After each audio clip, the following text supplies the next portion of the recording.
Oke, Assalamualaikum warahmatullahi wabarakatuh. Di sini aku mau em, ngasih tutorial tentang FlowNet ya. Jadi yang pertama yang harus kalian tahu adalah bagaimana cara menggambar FlowNet.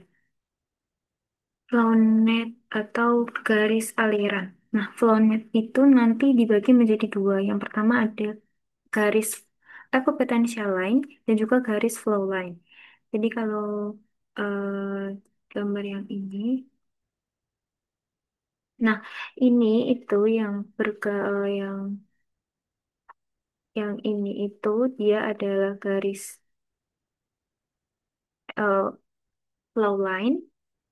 Kalau yang wah ini gede banget ya. Nah, kalau yang ini itu dia adalah kalau yang ini tuh dia adalah garis flow line.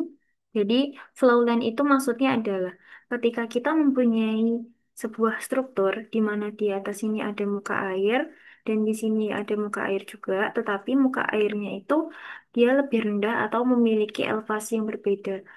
Nah, pasti air itu akan mencari jalannya untuk keluar. Nah, flow line itu adalah garis di mana kira-kira air itu akan mengalir keluar menuju ke daerah yang mungkin berelevasi lebih rendah atau mungkin memiliki tekanan yang lebih kecil atau mempunyai kecepatan yang lebih kecil. Itu jadi flow line itu adalah garis di mana kira-kira air itu akan mengalir. Nah, yang kedua itu adalah equipotential line. Equipotential line atau simbolnya ND. Jadi kalau flow line itu simbolnya adalah NF, and F for flow. Jadi F di sini itu adalah flow, kalau ini adalah drop. Jadi equipotential line itu maksudnya adalah garis di mana ketika kita memberikan sebuah piezometer di sini, maka ini akan mempunyai ketinggian yang sama dengan yang ada di sini. Jadi piezometer itu adalah alat untuk mengukur tekanan air di dalam tanah. Biasanya kita menusukkannya ke dalam tanah. Jadi bentuknya itu seperti pipa begitu. Nah, begitu juga ketika kita memberikan piezometer di daerah sini. Oke. Nah, maka ketinggian air yang ada di sini itu nanti akan sama dengan ketinggian air yang ada di sini. Jadi apa ya? Head atau energi air di dalam tanahnya itu dia sama di daerah yang kita gambar equipotential line. Jadi misal nih, aku punya piezometer di sini. Sorry, sorry, bentar, sorry. Aku punya piezometer yang ada di sini. Lalu aku gambar lagi piezometer, aku ukur lagi nih di tanah yang dia punya piezometer di sini. Nah, nantinya ketinggian tanah yang ketinggian head yang ada di sini dan juga di sini itu sama di sini dan juga di sini tuh pasti punya head yang sama yaitu segini. Jadi nanti ketika kita tusukkan pisometernya ini ke dalam tanah, air itu akan naik di ketinggian yang sama yaitu di sini karena dia memiliki head yang sama karena dia sesatu garis ekuipotensial begitu. Itu penjelasan mengenai eh, flow line dan juga equipotential line. Lalu selanjutnya adalah ketika kita memiliki sebuah struktur atau kita diberikan soal begitu, di mana belum ada gambar garis NF dan juga ND, maka langkah pertama yang harus kita lakukan adalah kita menggambar dulu NF dan juga ND. Bagaimana ketentuan untuk menggambar NF dan ND? Yang pertama adalah kita gambar dulu NF-nya. Jadi teman-teman, nanti misalnya aku punya struktur seperti ini ya. Ini adalah bendung. Nah, lalu teman-teman gambar dulu nih flow line-nya tuh seperti ini. Oh, kira-kira airnya akan mengalir seperti ini nih, gitu. Oke, jadi jarak yang ada di sini dengan jarak yang ada di sini juga diusahakan untuk sama dan apa ya skalatis begitu. Jadi jangan ini misal segini nanti ini kok tiba-tiba dia segini kecil gitu. Jadi kan nggak nggak nggak apa ya nantinya perhitungannya jadi nggak sesuai gitu. Jadi aneh. Nah, setelah itu teman-teman gambar equipotential line dengan ketentuan perbandingan antara B dan juga L tiap bujur sangkarnya itu sama. Lalu dia harus tegak lurus dengan flow line yang udah teman-teman gambar. Yang ketiga adalah tidak saling bertabrakan dengan ekuipotensial yang lain. Misal, eh, tadi kan sudah menggambar seperti ini. Lalu ini gambar segini. Nah ini tegak lurus. Lalu yang ini juga, aduh, maaf. Yang ini tegak lurus, yang ini juga tegak lurus, yang ini juga tegak lurus. Begitu. Lalu yang dimaksud dengan perbandingan B dan L itu adalah, jadi kan teman-teman udah gambar tuh tadi antara flow line-nya seperti ini, lalu juga ada equivalence line yang sedang teman-teman gambar. Nah, pertemuan antara flow line dan juga equipotential line itu nantinya akan membentuk bujur sangkar. Nah, bujur sangkar itu kan punya B dan juga H. Jadi yang ini adalah B, oh sorry, bukan B dan H, B dan juga L, panjang dan lebar. Nah, usahakan perbandingan antara panjang dengan yang di sini dan juga perbandingan antara ini dan juga lebarnya itu di tiap bujur sangkarnya itu sama. Misalkan nih, aku punya di sini sebesar 10, ya kan. Terus yang di sini 5. Jadi perbandingannya itu kan nanti adalah 10 dibanding 5, yaitu adalah 2 atau 5 dibanding 10, yaitu adalah 2. 0,5. Oh, maaf, maaf. Ini aku ulang ya. Jadi 5 dibanding 10, yaitu 0,5. Nah, lalu selanjutnya ketika teman-teman menggambar B bujur sangkar yang ada di sini, misal nih, ini kan membentuk flow equipotential line lagi. Nah, di sini membentuk eh, apa ya namanya? Membentuk bujur sangkar lagi begitu. Lah, berarti perbandingan antara bujur sangkar yang ada di sini dengan yang ada di sini itu harus sama.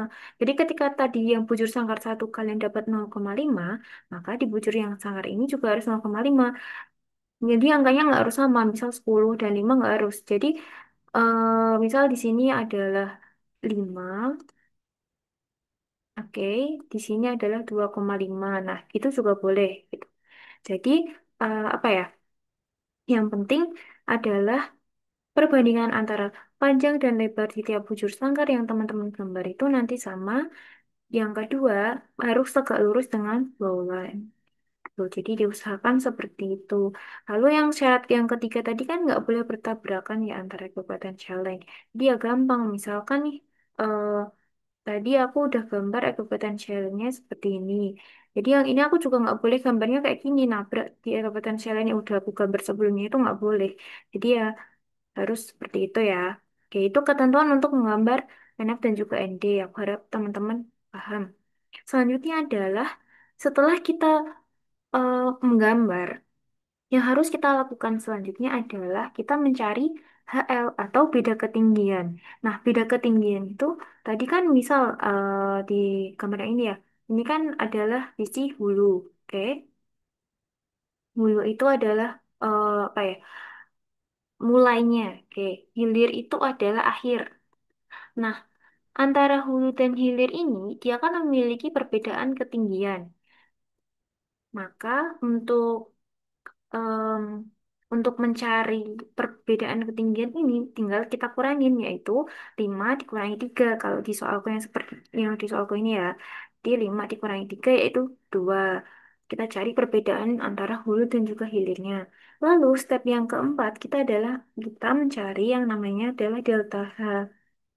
Jadi delta H itu adalah berapa sih kira-kira energi yang akan jatuh di tiap equipotential line. Nah, maksudnya itu gini, ini ND kan end drop ya, atau apa ekspektasial lain gitu. Nah, oh maaf teman-teman, aku kelupaan satu step. Jadi setelah kalian menggambar NF dan juga ND, kalian harus menghitung berapa NF dan juga ND yang teman-teman dapat. Nah, gimana cara menghitungnya? Cara menghitungnya itu seperti ini.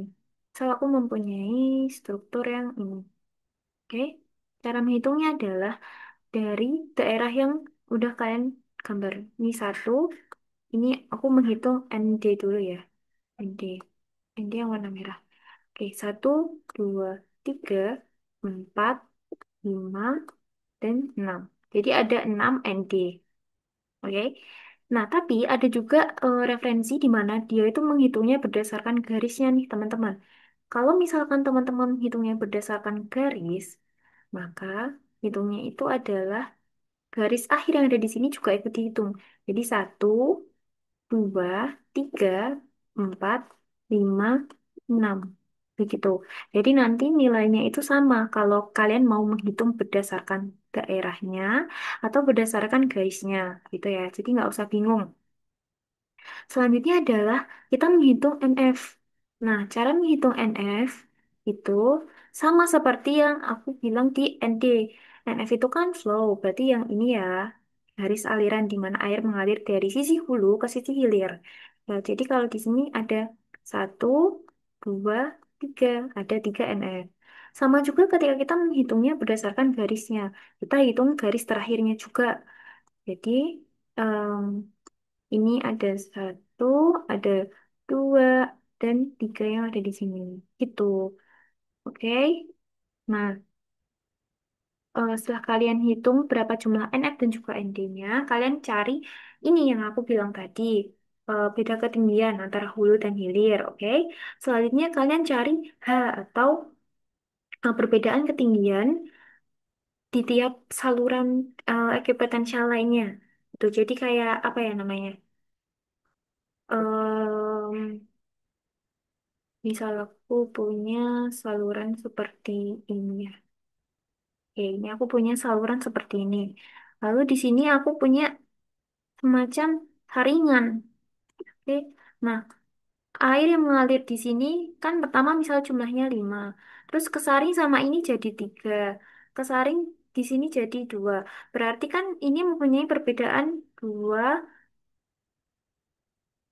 Oh maaf, di sini 1. Nah, berarti kan ini aku punya perbedaan 2. Jadi intinya adalah eh, delta H yang di sini itu adalah apa ya? Pengurangan energi yang di tiap equipotensial line kita. Jadi kalau misalkan aku punya pertama energi di sini adalah 10 ya kan. Di sini oh bukan 10. Misal aku punya energi di sini 5. Oke, di sini 5. Nah, lalu ketika aku mau apa ya? Ketemu sama equipotential line, maka kan energinya udah turun lagi tuh. Karena tadi aku bilang, setiap equipotential line dia mempunyai energi yang sama. Jadi kalau misalnya udah ganti equipotential line, berarti energinya kan udah beda. Berarti energinya turun. Berarti di sini jadi misal 4, di sini jadi 3, di sini jadi 2, di sini jadi 1, di sini jadi 0. Jadi kan mempunyai 1, 1, 1, 1, 1. Nah, begitu adalah arti dari delta H yang di sini nih, teman-teman.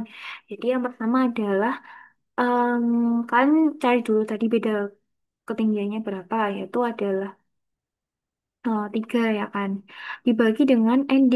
ND adalah end drop yang udah kalian hitung tadi. Terus dapatlah misal nih di yang perhitunganku ini aku dapat 0,5. Ya kan? Berarti di setiap aku turun di sini itu akan apa? em, akan turun energinya sebanyak 0,5. Jadi kalau misal aku punya di sini pertama energinya adalah 3, makan. Berarti nanti ada, oh, maaf, misal di sini energi pertamaku adalah 5, ya kan.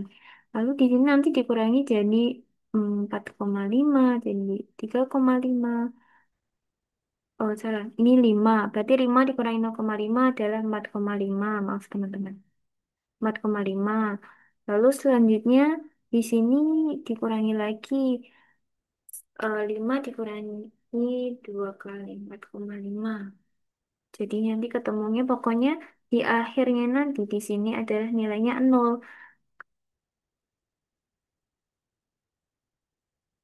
Oke, paham? Nah, lanjut kita ke step selanjutnya. Yang kelima, yaitu adalah kita mencari key atau debit. Jadi debit untuk flownet itu ada dua, yaitu debit total dan juga debit per saluran. Nah, kalau debit per saluran itu artinya di tiap eh, di tiap ini kan namanya adalah saluran ya. Ini saluran satu. Nah, ini saluran satu, ini saluran dua. Nah, berarti di tiap saluran-saluran ini dia punya debitnya sendiri. Jadi di saluran ini kira-kira berapa sih air yang mengalir debitnya? Di saluran ini tuh berapa sih? Begitu. Nah, berarti kalau gitu, debit total itu adalah ya dijumlahin aja nih semuanya. Ini di sini berapa, di sini berapa, di sini berapa gitu. Jadi debit total itu adalah total semuanya air yang mengalir yang ada di bawah sini. Itu adalah debit total. Nah, jadi bedanya debit saluran dengan debit total, kalau teman-teman notice di sini adalah, yaitu kalau debit total ini ya kan? Ini debit total, ini debit per saluran. Nah, debit total ini dia tinggal dikali dengan NF, ya kan? Kalau debit saluran dia nggak ada dikali NF. Kenapa dikali NF? Karena NF itu tadi kan adalah em, garis aliran, ya kan? Jadi banyaknya garis aliran itu nanti langsung dikalikan dengan per salurannya itu, gitu. Tapi syarat ketika kalian mau pakai rumus ini adalah nilai dari B per L kalian tuh tadi harus sama. Kalau misalkan kalian mempunyai apa ya gambar flownet di mana B per L-nya itu nggak sama, jadi ya kalian nggak bisa pakai ini gitu loh. Jadi kalau bisa syarat ini tuh tadi dipenuhi terlebih dahulu ya teman-teman. Selanjutnya adalah eh, setelah kalian tahu dan nyari Q-nya, biasanya ditanya tuh Q-nya berapa sih gitu. Selanjutnya yang ditanya tuh biasanya adalah U atau uplift. Uplift itu apa sih? Uplift itu adalah gaya angkat yang diakibatkan oleh tekanan air. Jadi kalau misal kalian punya struktur, kalian tuh juga harus menghitung upliftnya itu berapa. Jadi air di dalam tanah itu kan dia punya tekanan tuh, uplift pressure. Nah, suatu saat uplift itu walaupun dia nilainya kecil, tapi dia bisa mengakibatkan gaya angkat ke struktur kalian. Nah, kalau misalkan kalian nggak hitung ini, itu juga bisa berakibat bahaya. Misal elevasinya itu bisa berbeda antara sisi kanan dan juga sisi kiri dan akhirnya nanti bisa retak kan dindingnya. Maka dari itu kalian harus menghitung uplift. Nah, uplift di sini itu cara menghitungnya yang pertama adalah kalian cari dulu kehilangan head energi di tiap saluran. Nah, sebelum menjelaskan tentang head-head ini, aku mau jelasin apa sih head itu. Jadi, head itu adalah energi air dalam bentuk tinggi. Seperti yang udah aku bilang tadi, aku udah mention tentang piezometer ya. Em, Piezometer, ketika kalian punya, apa sih namanya? Oke. Ini aku punya tanah di sini, terus aku punya piezometer di sini, ya kan? Oh, enggak. Oke. Ini aku punya piezometer ya. Nah, baik, apa sih? Ini, pertama aku jelasin dulu tentang head. Jadi, apa ya? Air itu kan mengalir berdasarkan tiga faktor ya teman-teman. Ada elevasi, pasti air mengalir dari elevasi yang tinggi ke elevasi yang rendah karena ada gravitasi ya kan. Gravitasi itu pasti nanti akan menurunkan head. Nah, lalu selanjutnya adalah apa air itu akan mengalir karena adanya tekanan. Jadi tekanan yang lebih air itu akan mengalir dari tekanan yang lebih tinggi ke tekanan yang lebih rendah. Kalau misalkan teman-teman punya apa sih kalau lihat di pompa-pompa air gitu. Pompa air itu kan walaupun elevasi yang ada di bawah itu lebih apa ya lebih kecil daripada elevasi yang di atas kan kalau kita pakai faktor yang pertama yaitu elevasi kan nggak make sense ya masa airnya bisa naik nah itu naik tuh karena ada perbedaan energi atau tekanan maaf ada perbedaan tekanan jadi air itu mengalir dari tekanan yang lebih tinggi yaitu pompa kalian yang taruh ke tekanan yang lebih rendah itu. Selanjutnya adalah berdasarkan kecepatan atau velocity. Nah, tapi karena di dalam air itu, di dalam tanah itu air cenderung bergerak secara lambat ya. Jadi faktor kecepatan ini kita abaikan di dalam flow net. Nih, oke. Setelah kalian paham ini, nah ini tadi em, berdasarkan elevation itu namanya ada HE atau elevation head. Nah, lalu berdasarkan tekanan itu ada juga pressure head. Nah, pressure head itu yang diakibatkan kira-kira ya, pressure yang ada di dalam tanah itu, pressure air yang di dalam tanah itu adalah uplift namanya. Nah, berarti rumus dari pressure head itu nanti adalah U dibagi dengan gamma water. Oke? Nah, lalu setelah itu kalian masuk ke sini ya tadi. Setelah kalian tahu apa itu pressure head dan juga elevation head. Nah, total semua energi yang ada di dalam air, di dalam tanah untuk air itu adalah namanya HT atau total head, jangan. Total head itu berasal dari HE ditambah HP. Ini yang ada di sini. Jadi HE itu tadi kan adalah energi akibat elevation, adanya perbedaan elevasi, ya kan? Nah, selanjutnya ada HP atau pressure head. Jadi di tiap titik itu apa ya? Uplift, uplift, upliftnya itu kan berbeda-beda. Bisa aja di titik ini upliftnya satu, di titik ini upliftnya dua. Itu kan tergantung dari air dan juga eh, tergantung dari tekanan si airnya itu. Tekanan apa air yang ada di dalam tanah gitu kan. Itu bisa berbeda-beda kan, tergantung pori-pori si tanahnya atau tergantung jumlah airnya juga. Jadi bermacam-macam faktor yang mempengaruhi. Nggak mungkin uplift yang ada di sini itu sama seperti yang di titik ini walaupun jaraknya itu cuman kecil ya kan. Nah, selanjutnya H total itu adalah apa ya? Misalnya aku punya air ya, eh, itunya tuh segini. Ini nggak kelihatan. Oh, tidak terlihat. Ya misalnya aja nih dia di sini ya. Nah, H total itu adalah total semuanya ini, ya kan? Total semuanya ini adalah H total. Misal aku masukin bizometer ke dalam tanah. Lalu bizometerku tuh ngasih apa ya? Nilai di mana airnya tuh punya head segini nih. Oke. Nah, head ini itu adalah H total, total head, ya kan? Nah, total head ini dihasilkan oleh elevation head ditambah dengan pressure head. Nah, elevation head itu adalah akibat dari elevasinya. Jadi kalau misalkan kalian punya titik, titiknya itu di atas datum, oke, datum tuh ini misalnya, datum yang udah aku jelasin sebelumnya. Jadi adalah titik di mana kalian mengacu. Jadi kalau misal di atas datum, maka em, elevation head-nya itu positif. Tapi kalau misalkan di bawah datum, elevation-nya itu negatif. Ini yang harus kalian apa catat, oke?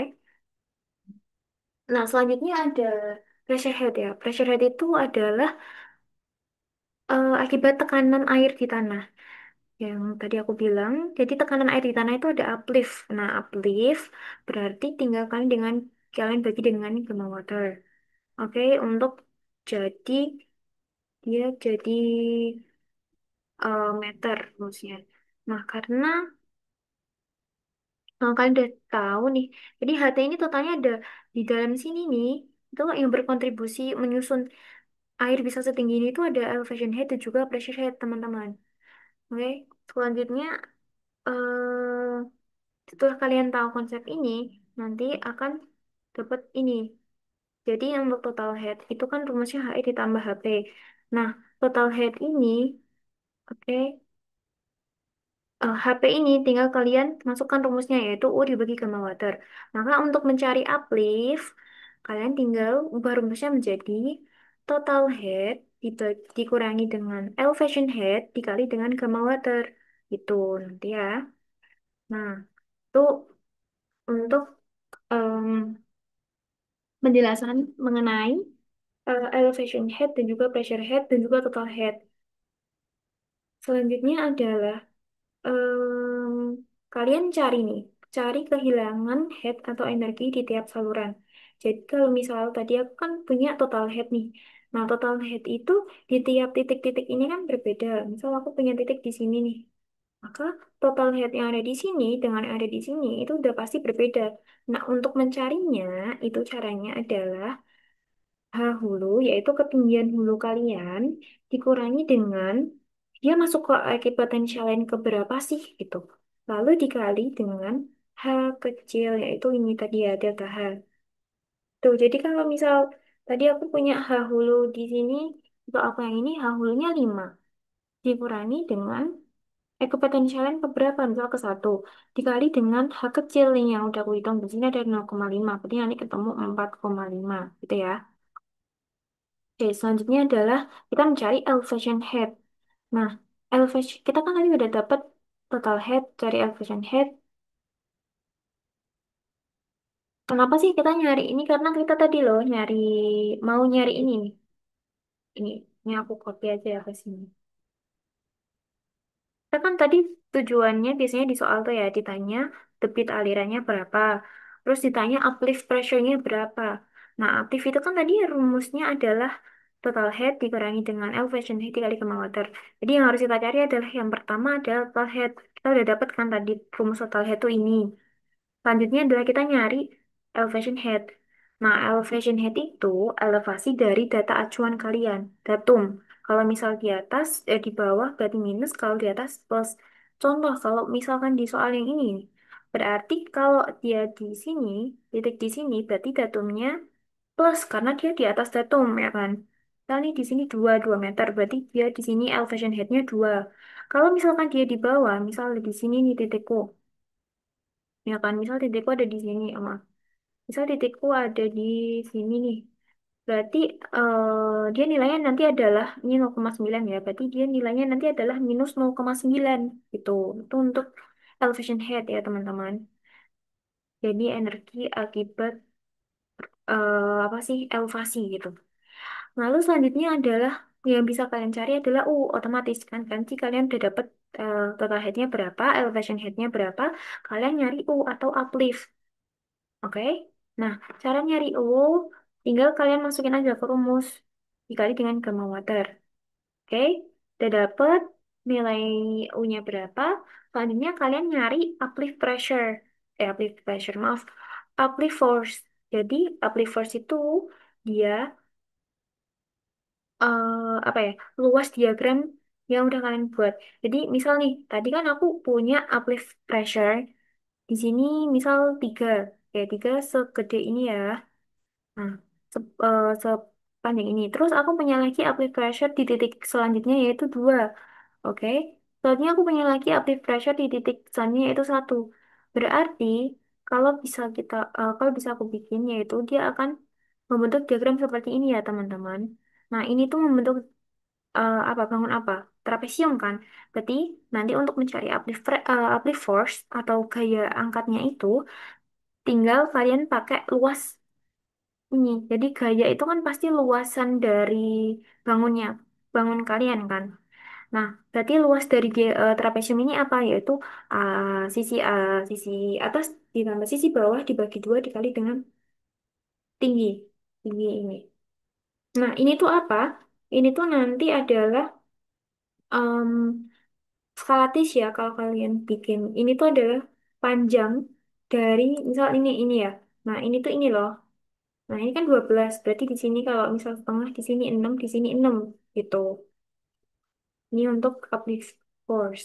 Selanjutnya, biasanya kalian ditanya SF atau safety factor untuk piping, rembesan. Jadi, untuk mencari SF ini, itu rumusnya adalah I kritis dibagi dengan IE. Nah, IC ini rumusnya adalah delta H dibagi dengan L. Delta H itu ini ya, teman-teman. Jadi, Mhm. Nah, jadi delta H yang ada di sini itu adalah ini. Dibagi dengan L. L itu nanti adalah panjang ini. Kalau di sini dia L itu adalah ini.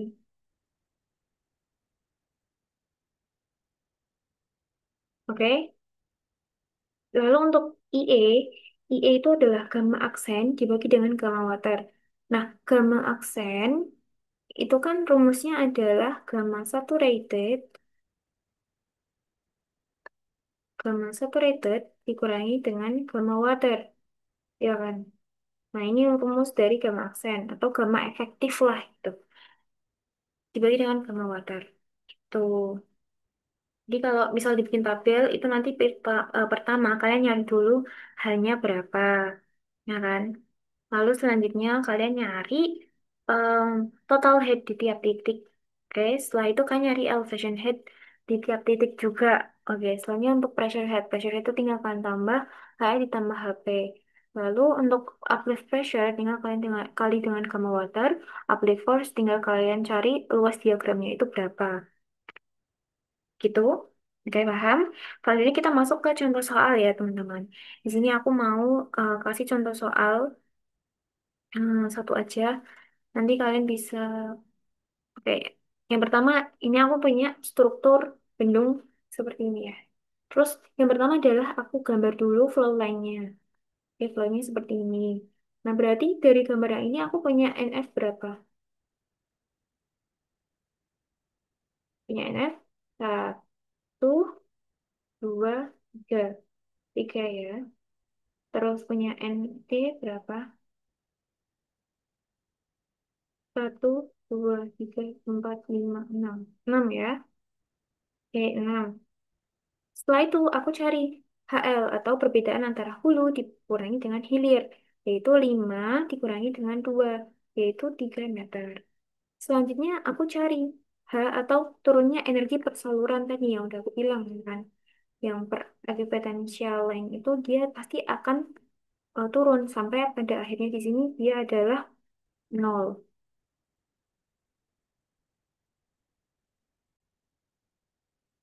Oke, kita lanjut ya teman-teman. Ini di contoh soal. Jadi kan tadi udah hitung NF-nya ada 3, ND-nya ada 6 ya kan. Nah, yang pertama kalian cari adalah HL atau perbedaan tinggi antara hulu dan hilir dapat 3 meter. Lalu kalian cari delta H atau turunnya energi persaluran.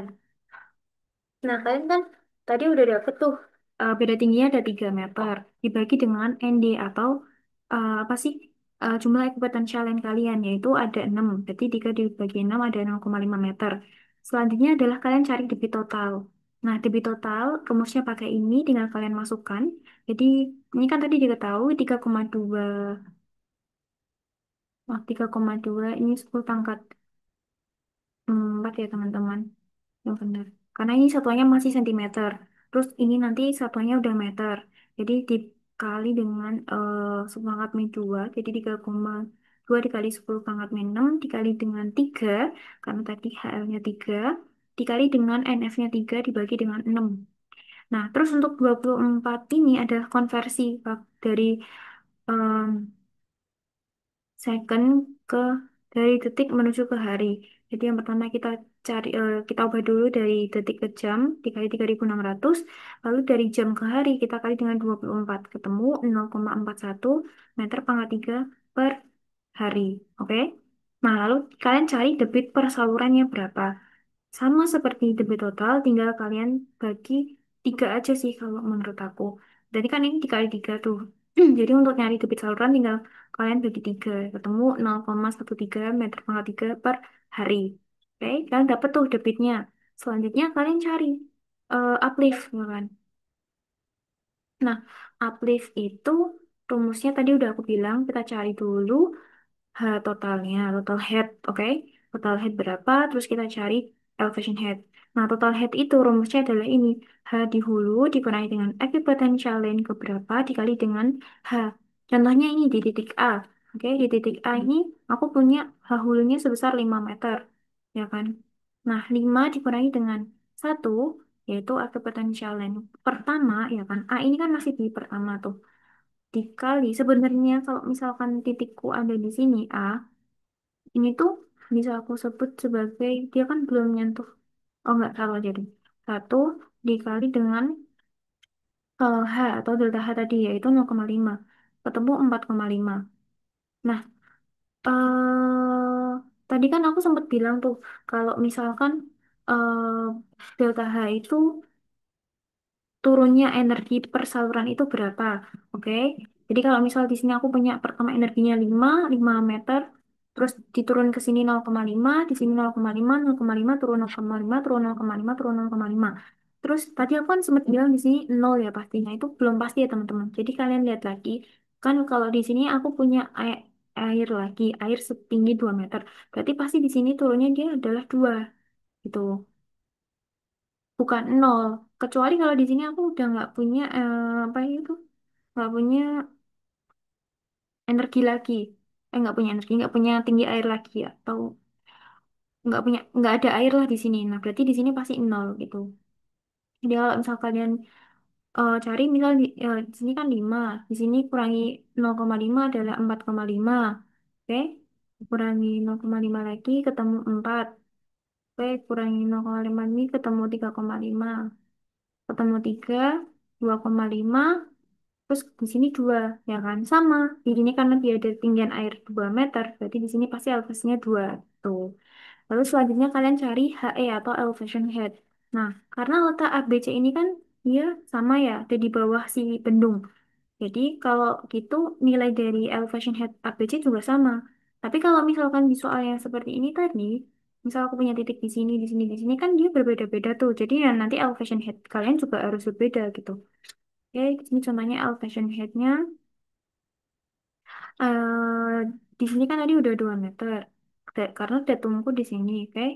Datumnya di sini dia 2 meter, ditambah di sini dia sepanjang sebesar 0,8. Berarti 2 ditambah 0,8 itu 2,8.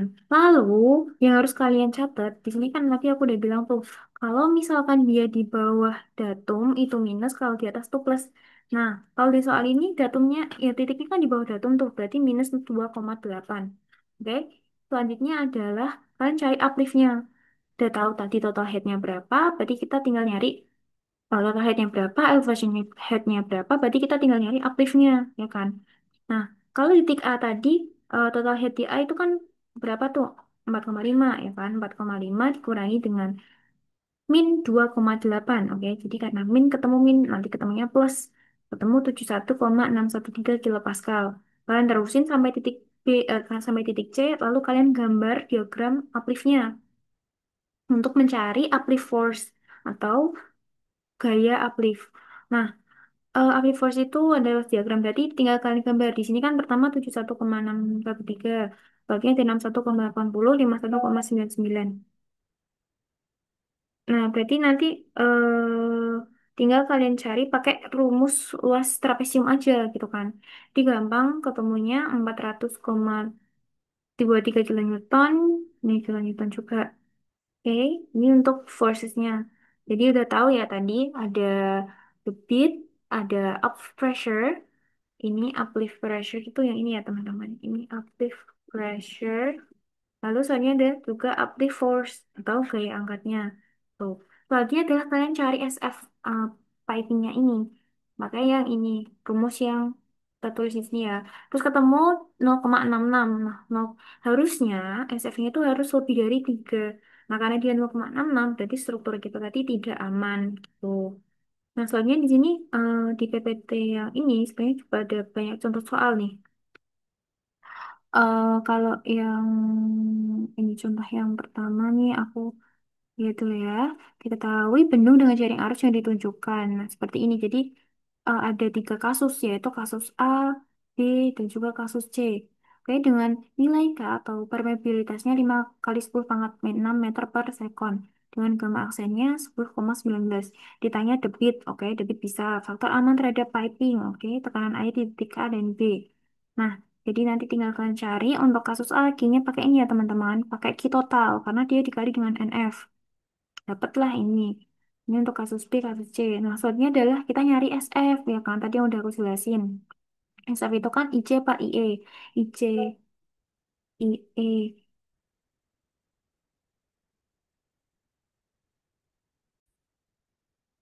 IC per IE. Nah, ini gamma aksen dibagi dengan gamma W.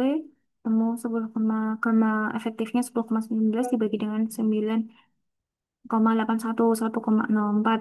Lalu untuk IE-nya ini, temu, oh teman-teman, mohon maaf. Kayaknya tadi aku kebalik deh yang rumus ini ya. Yang rumus ini. Ini harusnya IE per IC ya, mohon maaf. Oke, ini harusnya IE per IC teman-teman. Kebalik maaf. IE per IC ya kan. Jadi nanti ini dibalik juga. Oke, ini Ctrl X. Ini. Nah, harusnya gini, oke. Aduh, pantesan kok nilainya kecil ya kan. Ternyata aku salah. tulis, mohon maaf ya. Hmm. Nah, harusnya gini nih. Oke, coba aku hitung lagi ya. 19 dikurangi min 9,81 dibagi 9,81 dibagi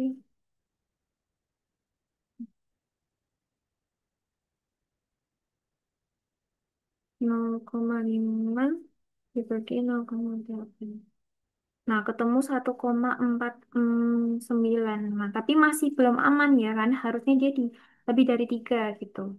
Nah, ini untuk rumus soalnya ya. Jadi, IE nanti ketemu delta H dibagi L. Ini sama seperti yang udah aku jelasin tadi, teman-teman.